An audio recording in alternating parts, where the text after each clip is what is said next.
A warm welcome back to your latest industry recap. Today there's updates on Delta, who have launched a very new exciting service. 737 MAX woes continue, and Garuda Indonesia will be growing their operation. Why not begin with Delta, who have launched service to Brisbane Airport in Queensland, Australia, as part of an expansion effort into the land down under and to complement its Sydney service. The flight is slated to operate seasonally, at least to begin with, and thrice weekly, with the new flagship product in the A350-900. Furthermore, thanks to the carrier's addition to the Brisbane to Los Angeles market, the total seats will actually increase by a whopping 56%. Demand has always been high, and Delta is the latest player to join the network to try shake things up.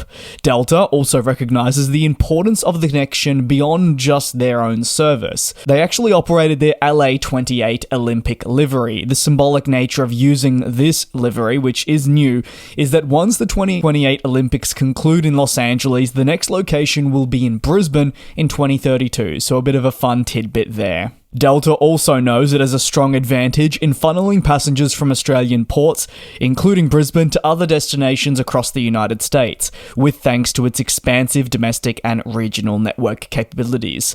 4,000 daily flights to 280 destinations across a whopping 6 continents make up this incredible network I speak of, and its connectivity within the United States certainly can't be understated. While no doubt a large portion of people will be getting off their flight in Los Angeles and staying in California, others will travel deeper into the US on a domestic Delta service. As mentioned, Brisbane also becomes the second destination in the country to receive the US airline. While Sydney gets year-round service already, Brisbane's is seasonal.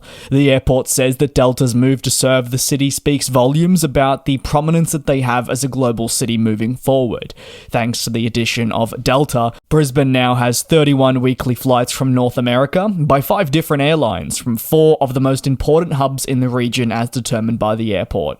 They say that this represents 135% of pre-COVID capacity, showcasing not just that all-important strong bounce back, but the growth that is present that airlines are looking to seize. Over to the Boeing 737 MAX, where despite the importance that we see this plane have across the industry, consistent struggles to certify 2 remaining variants are largely overshadowing much of the commercial success taking place. As 2025 approaches, Boeing has yet to obtain the necessary approval for its smallest 737-7 and largest 737-10, both variants part of the broader 737 MAX series. Moreover, each is expected to play a role in airline fleets. These planes should have long been certified and flying with their respective customers. However, they remain incapable of flying with passengers aboard and have repeatedly experienced delays. 2024 was initially earmarked as a very important year in working towards that all-important certification, even maybe getting the planes approved, at least one of them. However, when a door blowout incident occurred at the beginning of the year, it became apparent that the certification likely wouldn't be taking place. Kelly Ortberg reaffirmed in September, after being appointed the company's new CEO, that certification of the remaining MAX variants is more likely to come in 2025. The related delays have followed a known anti-ice system which has affected the program and has been subject to airworthiness discussions and a great deal of focus from analysts who have looked at the remaining 2 variants which, unlike the flying ones, are not permitted to have passengers aboard and therefore come under a lot more scrutiny. Again, the concerns have mainly been with the in-service variants. So what does the regulator in the FAA do?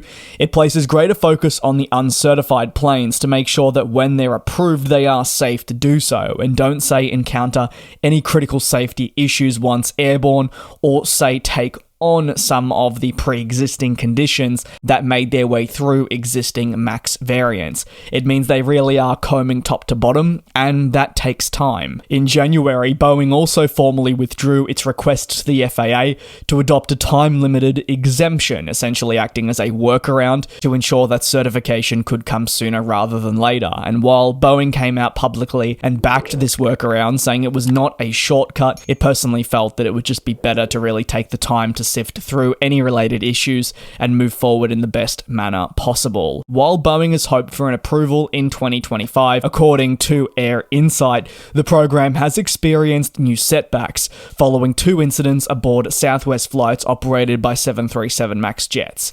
Now, these incidents are related to the load reduction system on CFM LEAP engines, which revolves around damage from a bird strike. The device basically limits the load of the engines by disconnecting the fan and limiting vibrations. While on the surface this may seem like something that can be worked through, one disadvantage for Boeing is that it has those 2 uncertified planes, which then become the focus of these fixes and will take time. The Federal Aviation Administration has increased its oversight of day-to-day practices such as production and arguably made it much harder for these planes to get approved, especially after the corner cuttings that were taken in the past. On to the final story. Garuda Indonesia is continuing with its attempts to expand the fleet, confirming it will add new planes in the coming months to meet demand. The airline's directors confirmed at a press release at the Ministry of State-Owned Enterprises that 4 planes will in total join the fleet across the next 2 months. 2 aircraft arriving this month and 2 further in January 2025. One of these new planes has actually already arrived but yet to enter service as part of renewal and expansion efforts. The newly delivered aircraft is reportedly being prepared for service entry in one of the airline's all-important hangars. This will include fundamental work such as the painting, cabin interior optimization, among many other things, to prepare the plane to begin commercial flights. Garuda says that once the aircraft enters service, its fleet will obviously grow, but further network optimization will be possible. Given the busy seasonal period, these planes arriving now have been done so in a calculated manner. The period which hosts the likes of Christmas and New Year brings many people to airports around the world attempting to connect with loved ones, and it means Garuda Indonesia feels it has to have the capacity available to do this.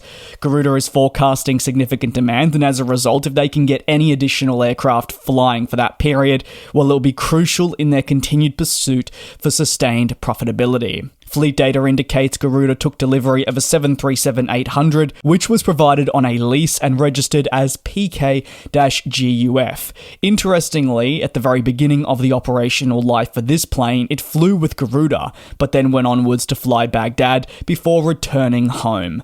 The last few years have definitely been turbulent for Garuda Indonesia, and as a result, a focus on expansion hasn't arguably been at the forefront, but that is about to change. The company's new focus absolutely rests on its ability to be profitable for the long term. It wants to align itself with competition that is continuing to expand.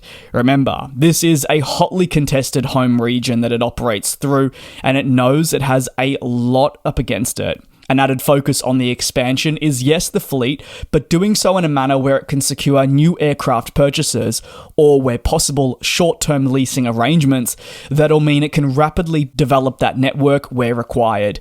Given the company's status as a flag carrier, it's also important to rebuild the airline to a state where people can be proud of its position, which is something that many would argue has been missing. That'll conclude today's aviation recap. Thanks a bunch for your support. Take care, be safe, and I'll see you tomorrow for your latest industry news.